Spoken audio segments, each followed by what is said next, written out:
ایک نمبر 2 سے بھائی کا سوال۔ میرا نام نارائن داس ہے۔ میرا ایک کوشچن ہے کہ خدا سب کو بنایا، ذاکر نائک کا یہ بات ہے کہ خدا ایک ہے، تو پھر آدمی اتنے فرقوں میں کیسے بڑھ گیا؟ بھائی کا سوال ہے کہ خدا ایک ہے تو آدمی اتنے فرقوں میں کیوں بٹا ہے، انسانیت میں اتنے مذاہب کیوں ہیں؟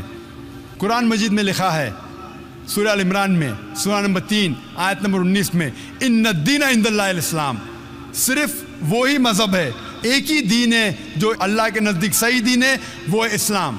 وہ امن حاصل کرنا اپنی خواہش کے ساتھ اللہ کی تعلیمات کے مطابق، اور اللہ تعالیٰ فرماتے سورہ عمران میں سورہ نمبر 3 آیت نمبر 85 میں کہ اللہ سبحانہ و تعالیٰ اسلام کے علاوہ کوئی اور دین کو قبول نہیں فرمائیں گے، اور اگر کوئی بھی انسان اسلام کے علاوہ کوئی دوسرے دین، دوسرے مذہب کو مانتا ہے تو آخرت میں وہ کبھی بھی نہیں قبول کریں گے اللہ تعالیٰ اسے۔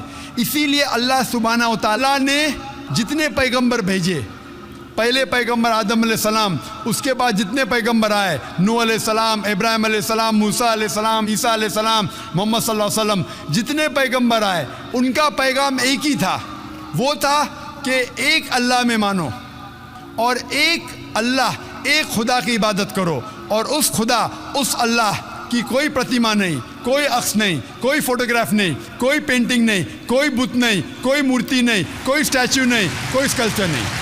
سارے پیغمبروں کا ایک ہی پیغام تھا، تو اللہ نے دین، مذہب صرف ایک ہی بھیجا، لیکن لوگوں نے اپنے فائدے کے لیے یہ پیغام کو بدلا۔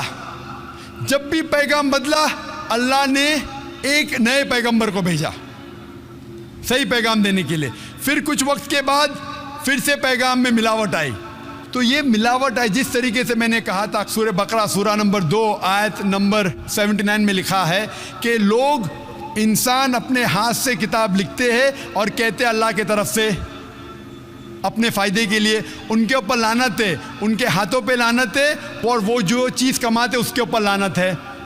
لیکن جتنے پیغمبر پہلے آئے وہ صرف اپنے قوم کے لیے آئے تھے، اور ان کا پیغام محدود تھا ایک وقت کے لیے جب تک نیا پیغام آئے گا۔ لیکن کیونکہ محمد صلی اللہ علیہ وسلم آخری پیغمبر ہے، وہ صرف مسلمان یا عربوں کے لیے نہیں بھیجے گئے تھے، وہ بھیجے گئے تھے سارے عالمین کے لیے، جس طریقے سے اللہ تعالیٰ فرماتے سورہ انبیاء میں سورہ نمبر 21 آیت نمبر 107، وما ارسلناک الا رحمت للعالمین، ہم نے تمہیں نہیں بھیجا لیکن صرف رحمت بنا کے سارے عالمین کے لیے، ساری انسانیت کے لیے، سارے جہاں کے لیے۔ تو دین، مذہب اللہ کا صرف ایک ہے، اسلام۔ آج آپ کو صرف آخری پیغمبر میں ایمان لانا ہے۔ جتنے پہلے پیغمبر آئے وہ صرف اس وقت کے لیے تھے، اور جتنے بھی پیغام پہلے آئے اللہ کے طرف سے ان میں ملاوٹ ہو چکی ہے۔ ملاوٹ کے باوجود سارے پیغام، سارے مذہب کے پیغام میں لکھا ہوا ہے اللہ ایک ہے، وحدانیت کے بارے میں۔ اس میں یہ بھی لکھا ہوا ہے کہ آخری پیغمبر آنے والے جس کا نام محمد صلی اللہ علیہ وسلم ہے۔ میں نے تقریر کی تھی محمد صلی اللہ علیہ وسلم کا ذکر مختلف مذہبی کتابوں میں، میں نے تقریر کی تھی خدا کا تصور مختلف مذاہب میں۔ یہ دونوں تقریر کے بعد پتہ لگتا ہے کہ سارے مذہب مانتے ہیں کہ اللہ ایک ہے اور اس کے علاوہ کوئی معبود نہیں، سارے مذہب مانتے ہیں کہ محمد صلی اللہ علیہ وسلم آخری پیغمبر ہے۔ تو آج آپ چاہے ہندوستان میں ہو، چاہے UK میں ہو، چاہے USA میں ہو، چاہے سعودی عربیہ میں ہو، چاہے سنگاپور میں ہو، آپ کو ماننا چاہے ایک اللہ میں اور آخری پیغمبر محمد صلی اللہ علیہ وسلم میں۔ اور سارے مذہب کی کتابیں یہ دکھاتی ہے کہ اللہ ایک ہے اور محمد صلی اللہ علیہ وسلم آخری نبی اور رسول ہے۔ اسی لیے صرف ایک ہی دین، ایک ہی مذہب اللہ نے بھیجا، اور ساری انسانیت کو ایک ہی مذہب کا پالن کرنا چاہیے، وہ ہے اسلام۔ یعنی اپنے آپ، اپنی خواہش سے اللہ کے احکامات پہ عمل کرنا، اسے کہتے ہیں اسلام۔ Hope that answers the question.